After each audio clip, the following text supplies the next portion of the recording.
کی سنت ہم پر لازم۔ صدیق اکبر رضی اللہ عنہ نے اپنے خطبہ میں ایک جملہ ارشاد فرمایا۔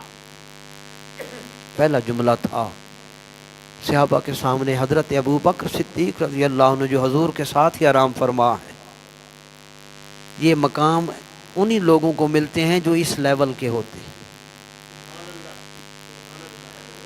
ہمیں روضہ شریف ہی نظر آ جائے تو خواب میں ہی نظر آ جائے بڑی بات۔ ہم تو 40 دن کے لیے گئے، 40 نمازیں پڑھی تے روتے ہوئے واپس۔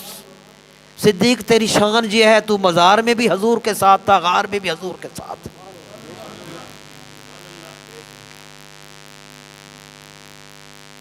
اس کیلیبر کے جو لوگ ہوتے ہیں، صدیق اکبر رضی اللہ عنہ نے خطبہ خلاف، صحابہ رو رہے تھے حضور کی جدائی میں، حضور کے غم میں صحابہ نے ڈالتے ان پر شفقت کا ہاتھ رکھا۔